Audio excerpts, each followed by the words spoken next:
Jongeren hebben prachtige ideeën voor de toekomst van Zeeland. Van wonen op de zeebodem tot een trein over de Zeelandbrug. En verder in deze uitzending. Mogelijke moordenaars in opsporing verzocht. En een slang achter je koelkast.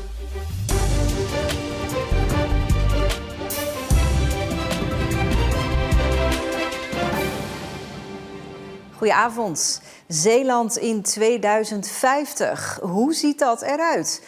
De provincie buigt zich daar momenteel over. En niet alleen politici mogen hun zegje doen, ook jongeren. Ik zie de toekomst van Zeeland zeer positief in.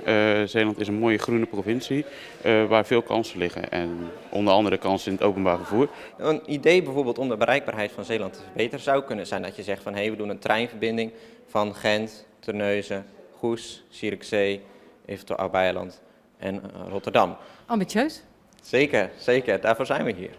Geen idee was te gek voor de jongeren die gisteravond nadachten over Zeeland in 2050. Niet alleen een trein over de eilanden, maar ook een fietstunnel onder water, een Zeeuwse Ziggo Dome, een studie geneeskunde, wonen op de zeebodem en een centrumstad. Een centrumstad trekt natuurlijk veel inwoners, kan je veel voorzieningen kwijt en kunnen buurtgemeentes en kleinere kernen kunnen er ook van profiteren van de grotere voorzieningen die daar zijn. Dus dat lijkt me een mooie kans. Maar de jongeren maakten zich het meest druk over het gebrek aan goed onderwijs in de provincie. We missen nu in Zeeland, tenminste, we zien nu met de UCR dat weer naar beneden gaat. Dat is echt een groot gemis voor Zeeland, denk ik. Allereerst zou UCR een volwaardige universiteit moeten worden. Dus dat je bijvoorbeeld geneeskunde kan studeren. Zeeland kan ervoor zorgen dat de investeringen in onderwijs hier aantrekkelijker worden door meer creatie van woningen. En als er meer mensen wonen, komen er automatisch meer scholen. Waarnemend commissaris Hugo de Jonge knoopt die boodschap in zijn oren. Ja, wat heel veel jongeren toch wel zeggen is dat het eigenlijk heel erg is dat je voor universitair onderwijs de provincie uitpoet. En heel veel van die jongeren komen ook niet terug. Hè? Dat is een van de dingen waarvan jongeren echt zeggen, en terecht denk ik, ja, dat missen we hier. Het provinciebestuur zet in op bevolkingsgroei en de jongeren zijn het daarmee eens. Maar bevolkingsgroei aan zich moet niet het doel zijn. Het doel is voorzieningen behouden en eventueel verbeteren. Zeeland moet groeien. Want als we groeien dan kunnen we meer kansen krijgen. En als we meer kansen krijgen kunnen we er een mooie provincie van maken. En zijn we ook aantrekkelijker om voor Den Haag om hier meer te investeren. En dat zou voor Zeeland ook alleen maar top zijn. de jongeren vertrouwen erop dat hun ideeën serieus worden genomen. Er is net ook snel nog even met Hugo gevraagd wat hij nou precies mee ging nemen. En er gaf wel een aantal punten die wij hebben aangedragen, dus ik hoop het. Daarvoor doen we het juist. We hebben echt de ideeën van jongeren nodig. Het is hun Zeeland. Daar gaat het over. Aangeschoven verslaggever Nadia Berkelder. Ja, het is hun Zeeland, zegt Hugo de Jonge. Maar het provinciebestuur heeft zelf natuurlijk ook ideeën. Wat zijn hun ideeën? Ja, de provincie zegt natuurlijk dat de bevolking moet groeien. Dat is een bekend verhaal. Ze zeggen dat dat nodig is om de voorzieningen in Zeeland op peil te houden. En het provinciebestuur heeft er eigenlijk 3 pijlers voor in gedachten. Zeeland als energieprovincie met kerncentrales. Hoger onderwijs met het Delta Climate Center en meer woningbouw. Ja, geen onderwaterwoningen, treinen over de Zeelandbrug. Nee, zo concreet zijn die plannen nog niet. De plannen worden de komende maanden globaal uitgewerkt. Maar wat die jongeren allemaal hebben aangegeven, heb jij het idee dat dat wel echt meegenomen wordt? Of is dit meer voor de bühne geweest? Ja, deels wordt dat natuurlijk wel meegenomen, want er is echt niemand tegen goed hoger onderwijs. Maar de politiek gaat natuurlijk gewoon wel zelf besluiten wat er moet gebeuren. We gaan het horen, dankjewel. De dodelijke schietpartij aan de Viesodeweg in Vlissingen was een uit de hand gelopen afspraak in het drugsmilieu over een partij crystal meth. Dat vermoedt de politie. Gisteravond zijn in opsporing verzocht beelden naar buiten gebracht van 2 mannen die waarschijnlijk de daders zijn. Bij de schietpartij kwam een 28-jarige man uit Goes om het leven. Hij lag dood naast zijn auto. Ook een Mexicaanse man werd beschoten in zijn rug. De politie denkt dat hij wegvluchtte, maar hij overleefde. In de uitzending werd verteld dat de 2 verdachten in Goes uit hun auto stapten op het Vedelplein. Daar zijn deze beelden gemaakt. Naar aanleiding van de uitzending zijn enkele tips binnengekomen, maar de politie hoopt nog op meer. Het Lodewijk College in Terneuzen is over 4 weken het decor van de eerste editie van de onderwijsversie van The Passion. Een kortere versie van het paasverhaal dat een dag later wordt verteld in de stad Terneuzen. Ook deze onderwijsversie komt op tv. Leerlingen van de school krijgen een rol, bijvoorbeeld in het koor. Het is sowieso wel altijd spannend, maar ik heb ook het gevoel dat zodra je het zelf echt doet, dat het bezig is, dan is het wat minder eng om te doen. Het thema van de Passion is dit jaar Ik ben bij je. Daarover zullen leerlingen tijdens de korte editie geïnterviewd worden. Ja, dat gaat vooral eigenlijk over of zij een moeilijke situatie hebben meegemaakt waarbij zij iemand hadden die er voor hun was. Of dat zij juist die persoon waren die er voor hun was.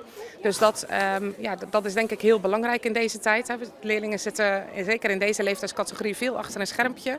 Maar juist die sociale verbondenheid is heel belangrijk in moeilijke situaties. Leerlingen mogen wel zelf kiezen of ze daarover geïnterviewd willen worden. De gloednieuwe onderwijseditie is te zien op NPO 1 Extra op 16 april om 11 uur. Anne uit IJsendijke maakt een puzzel van 500 stukjes in 30 à 35 minuten. Dat is zo snel dat ze meedoet aan het NK en aan het WK legpuzzelen. Dat kost de nodige voorbereiding, dus het is momenteel puzzelen, puzzelen en nog eens puzzelen. Normaal in de winter misschien een keer 2 per week. Maar nu ik in de trainingsfase zit, leg ik er soms wel 4 per dag. Van 500 stukjes. Ja, dat is best wel veel. Dus alle avonden gaan daar wel aan op. Ik ben bijna jaloers op mensen die nu gewoon nog voor de lol kunnen puzzelen. Want dat gaat bij mij gewoon niet meer. Bij mij is het altijd op snelheid. Een tip van Anne voor de gewone puzzelaar. Ik werk gewoon heel erg op kleur, dus ik zie gewoon heel snel, oh ja, hier is een bepaalde kleur paars, hier is een bepaalde kleur paars. Het poppetje heb ik al gezien, had ik al een deel van. Ja, ik weet niet hoe het met u zit, maar ik doe het al op kleur. En bij mij duurt zo'n puzzel weken. Op 6 april is het NK. Het WK legpuzzelen is in september in Spanje. De gemeenten Veren en Noord-Beveland liggen dwars. Ze weigeren een stenen bibliotheek neer te zetten. Ondanks dat dat vanaf volgend jaar verplicht is in Nederland, in iedere gemeente. Veren en Noord-Beveland hebben een alternatief en gaan daar geen afstand van doen. Is het een vrachtwagen? Is het een bus? Nee, het is de bibliobus. Stipt om 3 uur wordt het gevaarte geparkeerd op het Kerkplein in Kortgene. En al snel komt de eerste bezoeker binnen. Hey, hier komt de filmiddag. Ja. Zo, goedemiddag. Zal ik ze aannemen? Alsjeblieft. De bibliobus rijdt door Noord-Beveland en Veren en stopt daar op vaste dagen op vaste plekken. Prima, dat is een goed iets. Ik hoop dat het, biepjes, de andere bus is ook leuk trouwens. En ja, dat is een goed iets, de biepbus in dorpen, vind ik. Voor het algemeen, voor het lezen. Want er is hier niks. Vanaf volgend jaar is elke gemeente verplicht een bibliotheek te hebben. Die moet in een gebouw zitten en minimaal 16 uur per week open zijn. Veren en Noord-Beveland zijn 2 van in totaal 11 gemeentes in Nederland die daar niet aan voldoen. En ook niet van plan zijn dat te gaan doen. Ze zijn namelijk heel blij met hun alternatief. Nou, we hebben op Noord-Beveland 900 leden. En in totaal lezen zij ongeveer, althans in 2024, 14.000 boeken. Dus dat is gemiddeld per lid 14 boeken en dat is best wel veel. Vorig jaar hebben de gemeentes nog geld uitgetrokken om de bussen een fikse opknapbeurt te gaan geven. Met dan ook meer nadruk op het sociale aspect van de bus. Want het gaat, net als bij een bibliotheek die wel in een gebouw zit, lang niet meer alleen om boeken uitlenen. Het is ook een stukje sociale controle. Ja, op wat voor manier? Nou, dat mensen ook wel aan elkaar vragen van hoe gaat het ermee? Goh, wat heb jij voor boek gelezen? Hoe is het met je buurvrouw? Ja, zo moet je het eigenlijk zien. Dus dat is ook, het is niet alleen een boek halen en weer weg, maar ook echt even samen een praatje maken. Ja, dat klopt. Ja. En dat is net zo belangrijk. Zeker in dit soort kleine kernen, dat mensen met elkaar in contact komen. Een stenen gebouw komt er dus niet in Veren en ook niet op Noord-Beveland. Omdat wij denken dat we met de bibliobus, zoals we hem nu kennen, veel meer inwoners kunnen bedienen dan dat we een centrale plek zouden kiezen op ons eiland. Dus het is echt een bewuste keuze dat u zegt van, ik ben ervan overtuigd dat op deze manier we beter de mensen kunnen bedienen. Ja, daar zijn wij van overtuigd. En als ik zo kijk naar de mensen die die bus bezoeken, niet alleen ouderen, maar ook vooral jongere leden, dan worden we daar wel in bevestigd. Regelrecht naar de genoeg, zegt hij. Oké, tot ziens. Doei. Ja, en ook het Rijk is overtuigd. Voor de 2 gemeenten wordt een uitzondering gemaakt. Stel, je woont net een poosje in een ander huis, kijkt achter de koelkast. En wat vind je daar? Een koningspython. Het gebeurde echt gisteravond in Vlissingen. Inmiddels is de wurgslang bij Iguana waar hij wordt verzorgd. Hij is nog een beetje gestrest, dus ik kan nog niet veel zeggen over hoe het met hem gaat. Behalve dan dat hij nog eventjes bij aan het komen is. Wat wel al is opgevallen is dat hij nog in veel velletjes op zijn lijf zit. En dat houdt in dat de omstandigheden waar hij in heeft gezeten of dat zijn gezondheid nog niet helemaal optimaal is. Omdat de slang nog te gestrest is, mogen we niet bij hem. Dit filmpje is daarom gemaakt door zijn verzorger.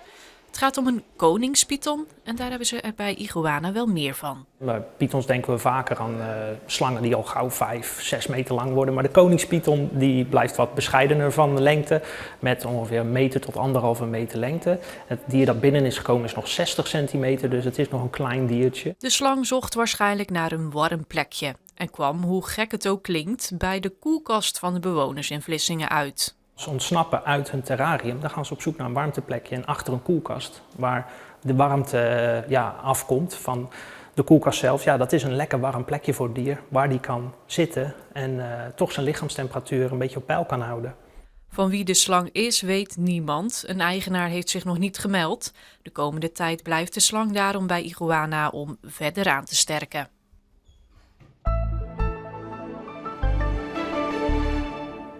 Veel zon, een strak blauwe lucht. Die koude oostenwind van gisteren waren we kwijt en de temperaturen schoten omhoog naar ongeveer 17 graden. Ook morgen wordt zo'n mooie dag met hooguit wat sluierbewolking en het wordt misschien nog iets warmer. Vandaag is er al een record gesneuveld. In ieder geval in Westdorpen is 18,4 graden gemeten, de warmste 19 maart ooit.